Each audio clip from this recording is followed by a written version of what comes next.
Hello everyone, मेरी हिंदी कहानियाँ में आप लोगों का स्वागत है। आज की कहानी है सुंदर पत्नी के सुंदरता कम होने पर क्या पति ने उसे छोड़ दिया। कहानी अगर पसंद आए तो वीडियो को लाइक और सब्सक्राइब जरूर करना। चलिए कहानी शुरू करते हैं। खुद को आईने में निहारते हुए चंचल को अपने दाहिने गाल पर एक दाना दिखा। वह परेशान हो गई। क्या करें, क्या डॉक्टर के पास जाए। फिर उसने जल्दी जल्दी फाउंडेशन और कंडीशनर की मदद से उस दाने को छिपाया और होठों पर लिपस्टिक का फाइनल टच दिया। सिर पर थोड़ा सा पल्लू कर पायल और चूड़ियां खनकाती वह बाहर निकली। चंचल की सास और ननद उसे प्रशंसा से देख रही थी। वहीं जेठानियों की आंखों में उसने ईर्ष्या का भाव देखा तो चंचल को लगा कि उसका श्रृंगार सार्थक हुआ। पास पड़ोस की आंटी और दूर के रिश्ते की चाची ताई सब सरिता को इतनी सुंदर बहू लाने के लिए बधाई दे रही थी। सरिता अभिमान से मंद मंद मुस्कुरा रही थी। वह बड़े सधे स्वर में बोली, यह तो हमारे मनु की पसंद है, पर हाँ, शायद इतनी खूबसूरत बहू मैं भी नहीं ढूंढ पाती। नारंगी शिफॉन साड़ी पर नीले रंग का बॉर्डर था और नीले रंग का ही खुला ब्लाउज जो उसकी पीठ की खूबसूरती को उभार रहा था।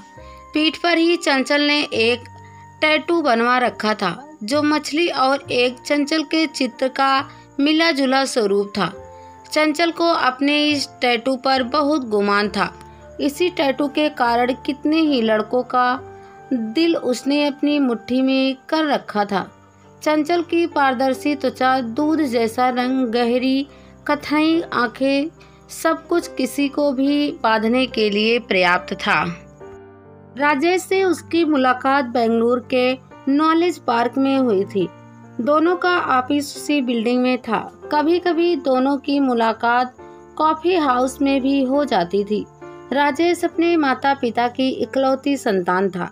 सरिता और कविंद्र दोनों ने ही अपनी पूरी ताकत अपनी संतान के पालन पोषण में लगा दी थी। बचपन से ही राजेश के दिमाग में यह बात घर कर गई थी कि उसे हर चीज में अव्वल आना है। कोई भी दोयम दर्जे की चीज या व्यक्ति उसे मान्य नहीं था। पढ़ाई में अव्वल, खेल कूद में शीर्ष स्थान। 12वीं के तुरंत बाद ही उसका दाखिला देश के सबसे अच्छे इंजीनियरिंग कॉलेज में हो गया था। उसके तुरंत बाद मुंबई के सबसे प्रतिष्ठित कॉलेज से उसने मैनेजमेंट की डिग्री हासिल की और बेंगलुरु में 60 लाख की सालाना आय पर उसने एक बहुराष्ट्रीय कंपनी में मैनेजर के रूप में ज्वाइनिंग कर लिया था, जहां पर उसकी मुलाकात चंचल से हुई और चंचल हर मामले में उसकी जिंदगी के सांचे में फिट बैठती थी।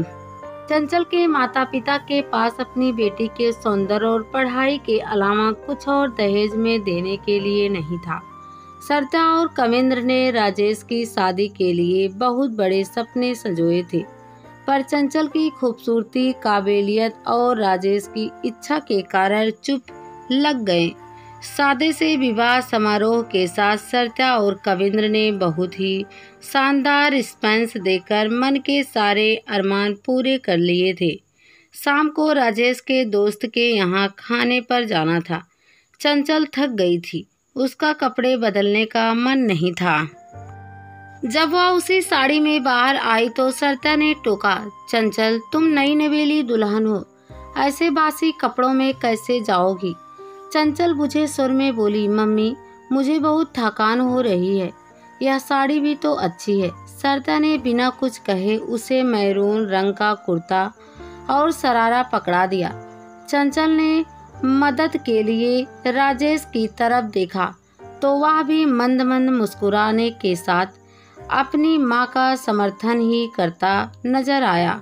फिर से उसने पूरा श्रृंगार किया। आईने में उसने देखा, अब वह दाना और स्पष्ट हो गया था। तभी पीछे से सरिता की आवाज़ सुनकर घबराकर उसने उस दाने के ऊपर फाउंडेशन लगा लिया और फाउंडेशन का धब्बा अलग से उभर कर चुगली कर रहा था। बाहर ड्राइंग रूम की रोशनी में सरिता बोली, चंचल, फाउंडेशन तो ठीक से लगाया करो। यह क्या फूहड़ की तरह मेकअप किया है तुमने? चंचल घबरा गई। जैसे ही सरिता उसके करीब आई तभी राजेश की कार का हॉर्न सुनाई दिया। चंचल बाहर की तरफ भागी। पीछे से सरिता की आवाज आई, चंचल रास्ते में ठीक कर लेना। कार में बैठते ही राजेश ने चंचल को अपने करीब खींच लिया और चुम्बनों की बरसात कर दी। फिर धीरे से उसके कान में फुसफुसाया, मन नहीं है मयंक के घर जाने का, कहीं उसकी नीयत ना बिगड़ जाए। जान बला की खूबसूरत लग रही हो तुम। राजेश की बात पर चंचल धीरे से मुस्कुरा दी। करीब 15 मिनट बाद कार एक नए आबादी क्षेत्र में बनी सोसाइटी के आगे रुक गई। राजेश ने घंटी बजाई और एक अधेड़ उम्र की महिला ने दरवाजा खोला। चेहरे पर मुस्कान और मधुरता लिए हुए उन्हें देखकर ऐसा आभास हुआ चंचल को कि वह उनके साथ बैठकर थोड़ा सुस्ता ले। तभी अंदर से हेलो हेलो बोलता हुआ एक नौजवान आया। गहरी काली आंखें, तीखी नाक और खुलकर हंसने वाला। उसके व्यक्तित्व में सब कुछ खुला खुला था। चंचल बिना परिचय के ही समझ गई थी कि यह मयंक है और वह महिला उसकी माँ है। चंचल और राजेश 4 घंटे तक वहां बैठे रहे। चंचल को लगा ही नहीं कि वह यहाँ पहली बार आई है। जहाँ राजेश के घर उसे हर समय डर सा लगा रहता था कि कहीं कुछ गलत ना हो जाए। हर समय अपने स्वरूप को लेकर सजग रहना पड़ता था। वहीं यहाँ वह एकदम सहज थी। तभी चंचल के मोबाइल की घंटी बजी। सरिता जी दूसरी तरफ थी। चंचल, तुम्हें कुछ होश है या नहीं? क्या समय हुआ है? राजेश का तो वह दोस्त है, पर तुम्हें तो ख्याल रखना चाहिए ना। जब वह लोग वहां से विदा होकर चले तब रात के 11 बज चुके थे। घर पहुंचकर चंचल जब चेहरा धो रही थी तब उसने करीब से देखा। उस दाने के साथ एक और दाना बगल में उग चुका था। वह गहरी चिंता में डूब गई। वह मन ही मन सोच में डूब गई कि अब कैसे सामना करूंगी। उसने तो मुझे पसंद ही मेरी खूबसूरती, पारदर्शी त्वचा की वजह से किया है। राजेश अधीरता से बाथरूम का दरवाजा पीट रहा था। डॉल, मेरी बॉबी डॉल, जल्दी आओ। उसकी कोमल व बेदाग साफ त्वचा के कारण ही तो वह उसे बॉर्बी डॉल कहता था। फिर से उसने फाउंडेशन लगाया और बाहर आ गई। राजेश ने उसे बाहों में उठाया और फिर दोनों प्यार में डूब गए। उषा की किरणों ने जैसे ही कमरे के अंदर प्रवेश किया, राजेश प्यार से अपनी बॉर्बी डॉल के गाल थपथपाने लगा। पर यह क्या? राजेश एकदम बोल उठा, चंचल, तुम्हारे गाल पर यह क्या हो रहा है? चंचल घबराकर उठ बैठी और बोली, राजेश सॉरी, वह कल से पता नहीं क्यों ये दाने हो गए हैं। दरअसल वह दाने भयावह रूप से मुखर हो उठे थे और रही सही कसर तनाव ने पूरी कर दी थी। राजेश बिना किसी हिचकिचाहट के चंचल के करीब आया और बोला, ये तो ठोठी पर भी है, आज डॉक्टर को दिखाकर आना। चंचल बहुत ज़्यादा चिंतित हो उठी थी। उसे अपनी बेदाग त्वचा पर बहुत गुमान था। अब ये दाने। रात में प्रेम कीड़ा के दौरान भी चंचल के मन में अनकहा तनाव ही व्याप्त रहा। सुबह सवेरे ही उठकर वह नहा ली। हल्की गुलाबी रंग की साड़ी उसके रंग में मिलजुल गई थी। साथ में उसने मोतियों की माला और जड़ाऊ झुमके पहने। फिर आईने के आगे खड़ा होकर गहरे फाउंडेशन की परतों में अपने दानों को छिपा लिया। अब पूरी तरह से अपने आप से संतुष्ट थी। बाहर आकर देखा तो सरिता गाउन में घूम रही थी। अपनी बहू का खिला चेहरा देखकर वह प्रसन्न हो गई। सरिता ने चंचल का माथा चूम लिया। चंचल रसोई की तरफ चली गई और नाश्ते की तैयारियां करने लगी। तभी सरिता आई और अभिमान से बोली, चंचल, तुम आराम करो। हमारे यहाँ बहू बस रसोई में हाथ ही लगाती हैं। सारे काम के लिए ये नौकर चाकर हैं ही। चंचल ने चाय का पानी चढ़ाया और बाहर आकर बैठ गई। सरिता भी उसके सामने आकर बैठ गई और उसे पैनी नजरों से देखते हुए बोली, चंचल, तुम्हें बस सुंदर लगना है, इसी कारण से तुम इस घर की बहू बनी हो। चंचल असमंजस में बैठी रही। उसका मन बहुत उदास हो चला था। यों 24 साल की चंचल आत्मविश्वास से भरपूर युवती थी। राजेश से पहले भी उसकी जिंदगी में कई युवक आए और गए, पर राजेश के आने के बाद उसके जीवन में स्थिरता आ गई थी। दोनों के परिवार वाले को इस रिश्ते से कोई परेशानी नहीं थी।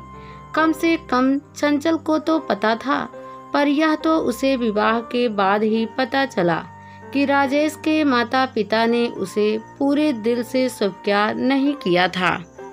वह बुझे मन से अंदर चली गई। एक अनकहा भय उसे घेरे हुए था। इतना डर तो उसे किसी एग्जाम में भी नहीं लगा था।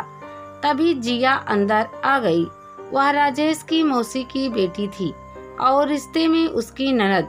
जिया बेहद खूबसूरत थी और कॉलेज के सेकंड ईयर में पढ़ रही थी।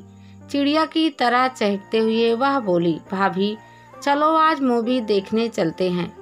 आपकी बात भैया कभी नहीं टालेंगे। राजेश उसको चप्पत लगाते हुए बोला, मुझसे नहीं बोल सकती, चलो फिर भाभी ही ले जाएगी तुम्हें। दोनों पूरे कमरे में धमाल मचा रहे थे। ना जाने क्यों ये सब देखकर चंचल की आंखों में आंसू आ गए। सब कुछ अच्छा है, फिर भी बधा बधा महसूस हो रहा था। जिया एकाएक सकपका सी गई। राजेश भी चंचल के करीब आकर प्यार से उसका सिर सहलाने लगा और बोला, चंचल घर जाना है तो आज लेकर चलता हूँ। चंचल बोली, राजेश ना जाने क्यों थकावट सी महसूस हो रही है, लगता है पीरियड शुरू होने वाला है। जिया तब तक अपनी प्यारी भाभी के लिए एक गिलास जूस लेकर आ गई थी। चंचल का मन भीग गया और उसने जिया को गले से लगा लिया। उसे लगा जैसे जिया के रूप में उसने अपनी छोटी बहन को पा लिया हो। शाम को राजेश के कहने पर चंचल जीन्स और कुर्ती पहन रही थी, पर यह क्या जीन्स तो कमर में फिट ही नहीं हो रही थी। अभी 3 महीने पहले तक तो ठीक थी। झुझलाकर वह कुछ और निकालने लगी। तभी राजेश बोला, चंचल यह करवा चौथ टाइप की ड्रेस मत पहनो, जीन्स थोड़ी टाइट है तो क्या हुआ, पहन लो ना। चंचल ने मुश्किल से जीन्स पहन तो ली, पर अपने शरीर पर आई अनावश्यक चर्बी उससे छिपी ना रही।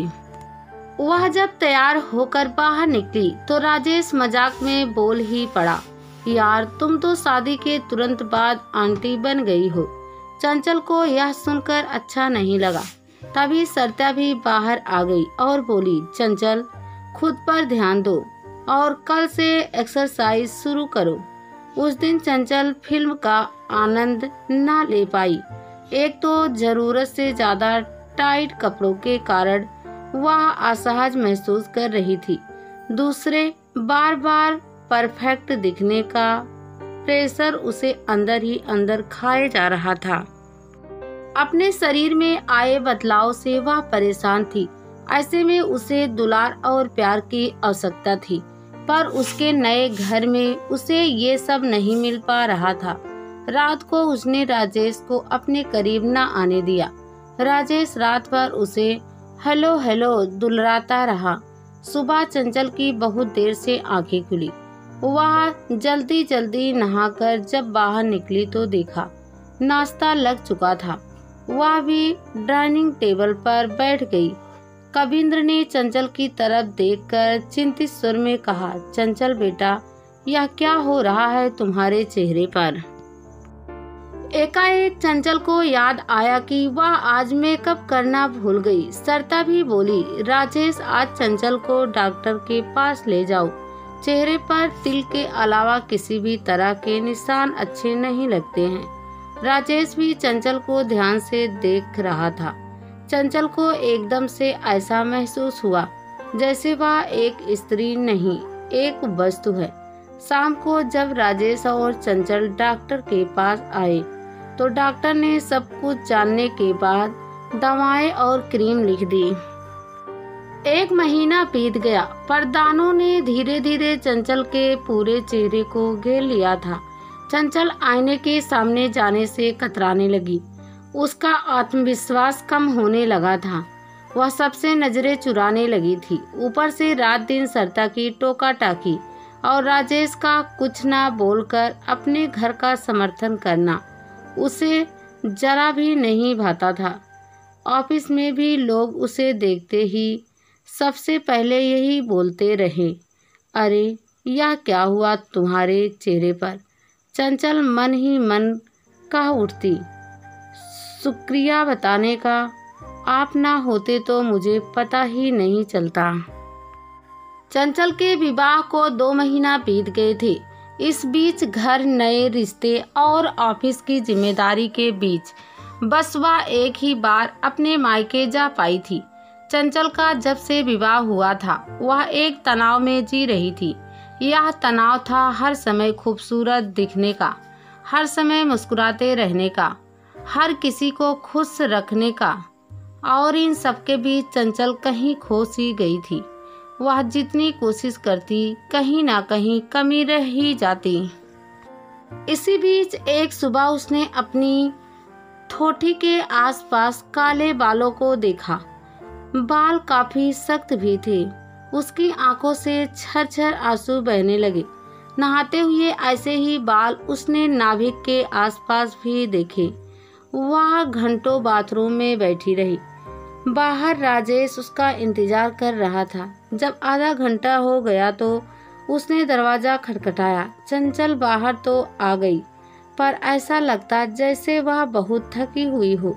राजेश उसे इस हालत में देखकर घबरा उठा। बोला, क्या हुआ चंचल, ठीक नहीं लग रही, क्या घर की याद आ रही है? चंचल फपक उठी। वह अपने ऊपर रो रही थी। उसकी समझ में कुछ नहीं आ रहा था। कबींद्र जी भी वहीं आ गए और राजेश को डांटते हुए बोले, नालायक, तुमने ही कुछ किया होगा।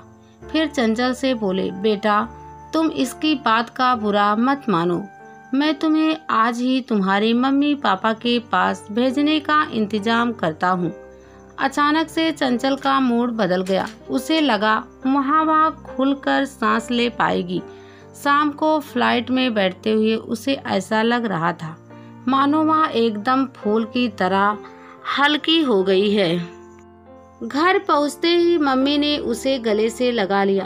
पापा भी उसे देखते ही खिल गए। मम्मी ने रात के खाने में सब कुछ उसकी पसंद का बनाया। चंचल का बुझा बुझा चेहरा उनसे छिपा ना रहा।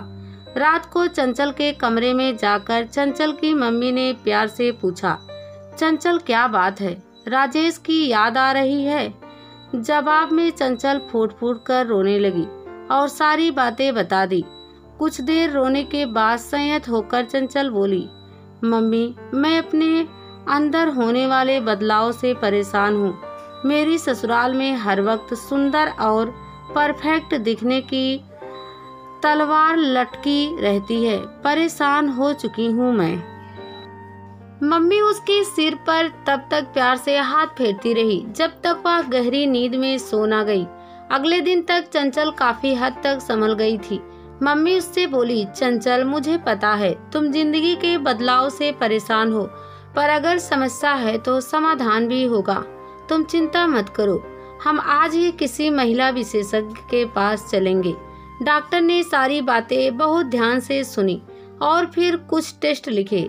अगले दिन रिपोर्ट भी आ गई। रिपोर्ट में पता चला चंचल को ओवरी की समस्या है, जिसमें ओवरी के अंदर छोटे छोटे सिस्ट हो जाते हैं। डॉक्टर ने रिपोर्ट देखने के बाद बताया कि चंचल को पॉलिसिस्टिक ओवरी सिंड्रोम है, जो हार्मोन्स बदलाव की वजह से हो जाता है। इसके प्रमुख लक्षण है चेहरे पर अत्यधिक मुहासे, माहवारी का अनियमित होना, शरीर और चेहरे के किसी भी भाग पर अनचाहे बाल होना वगैरह। ये सब बातें सुनने के बाद चंचल को ध्यान आया कि पिछले कुछ महीनों से उसे माहवारी में भी बहुत अधिक स्राव हो रहा था। डिप्रेशन, वजन का बढ़ना और बिना किसी ठोस वजह के छोटी छोटी बातों पर रोना भी पॉलिसिस्टिक ओवरी सिंड्रोम के दूसरे लक्षण हैं। जब चंचल ने इस सिंड्रोम के बारे में गूगल पर सर्च किया तो उसने देखा कि इस सिंड्रोम के कारण महिलाओं को मां बनने में भी समस्या हो जाती है। यह सब पढ़कर वह चिंतित हो उठी। जब चंचल की मम्मी ने देखा कि चंचल 2 दिन से गुमसुम बैठी है तो उन्होंने राजेश को कॉल किया और सारी बात बताई। अगले दिन ही राजेश चंचल के घर आ गया। राजेश को देखकर चंचल फूट फूट कर रोने लगी और बोली, राजेश, मैं तुम्हारे लायक नहीं हूँ। मैं अब खूबसूरत नहीं हूँ और शायद माँ भी नहीं बन पाऊंगी। राजेश बिना कुछ बोले प्यार से उसका सिर सहलाता रहा। अगले दिन वह चंचल को साथ लेकर उसी डॉक्टर के पास गया और डॉक्टर के साथ बैठकर ध्यानपूर्वक हर चीज को समझाने की कोशिश की। रात को खाने के समय राजेश ने चंचल के मम्मी पापा से कहा, मैं बहुत शर्मिंदा हूँ कि चंचल इस दौर से गुजर रही थी और मैं समझ नहीं पाया, उल्टे उस पर रात दिन एक खूबसूरत और जिम्मेदार बहू होने का दबाव डालता रहा। कल मैं अपनी चंचल को लेकर जा रहा हूँ, पर इस वादे के साथ कि अगली बार वह हंसती खिलखिलाती नजर आएगी। रात भर चंचल राजेश से चिपकी रही और पूछती रही कि वह उससे बेजार तो नहीं हो जाएगा। पीसीओएस के कारण चंचल की त्वचा के साथ साथ बाल भी खराब होते जा रहे थे। उसका वजन भी पहले से अधिक हो गया था और 2 ही माह में वह अपने खोल में चली गई थी। राजेश ने चंचल के किसी सवाल का कोई जवाब नहीं दिया। अगले रोज घर पहुंचकर उसने अपने माता पिता को भी बताया। सरिता जहां इस बात को सुनकर नाखुश लगी, वहीं कविंद्र चिंतित थे। चंचल दुविधा में बैठी थी। राजेश बोला, चंचल, यह सच है, तुम्हारी खूबसूरती के कारण ही मैं तुम्हारी तरफ आकर्षित हुआ था, पर यह भी झूठ नहीं होगा कि प्यार मुझे तुम्हारी ईमानदारी और भोलेपन के कारण ही हुआ। तुम जैसे भी हो, मेरी नजरों में तुमसे अधिक खूबसूरत कोई नहीं है। अगर कल को मैं किसी दुर्घटना के कारण अपने हाथ पैर खो बैठूं या कुरूप हो जाऊं, तो क्या तुम्हारा प्यार मेरे लिए कम हो जाएगा? चंचल की आंखों से झरझर आंसू बहने लगे। वह कितनी गलत थी राजेश को लेकर। वह क्यों अंदर ही अंदर घुटती रही। राजेश चंचल को गले लगाते हुए बोला, यह कोई बीमारी नहीं, थोड़ी सी मेहनत और ध्यान रखना पड़ेगा, तुम एकदम ठीक हो जाओगी। चंचल यह सुनकर हल्का महसूस कर रही थी। 5 महीने तक चंचल डॉक्टर की देखरेख में रही। जीवन शैली में बदलाव कर और राजेश के हौसले ने उसमें नई ऊर्जा भर दी थी। इस दौरान चंचल का वजन भी घट गया और त्वचा व बाल फिर से चमकने लगे। सरिता की बातों पर चंचल अधिक ध्यान नहीं देती थी, क्योंकि उसे पता था कि उसका और राजेश का रिश्ता दैहिक स्तर से परे है। संबल मिलते ही उसके हार्मोन्स धीरे धीरे सामान्य हो गए और 1 साल के बाद चंचल और राजेश के संसार में एंजल आ गई। चंचल ने मां बनने के बाद अब खुद का ब्लॉग आरंभ कर दिया है, मैं कौन हूँ, जिसमें वह अपने अनुभव तमाम उन महिलाओं के साथ साझा करती है जो इस स्थिति से जूझ रही है। पॉलिसिस्टिक ओवरी सिंड्रोम से जुड़ी हर छोटी बड़ी बात को चंचल इस ब्लॉग में साझा करती है। चेहरे और शरीर पर अनचाहे बाल, एक्ने और वजन से परे भी एक महिला की पहचान है। यह चंचल के ब्लॉग का उद्देश्य है। चंचल का यह ब्लॉग मैं कौन हूँ तमाम उन महिलाओं को समर्पित है जिनका सौंदर्य शरीर और चेहरे तक सीमित नहीं है। उनकी पहचान उनके विचारों और जुझारू किरदारों से है।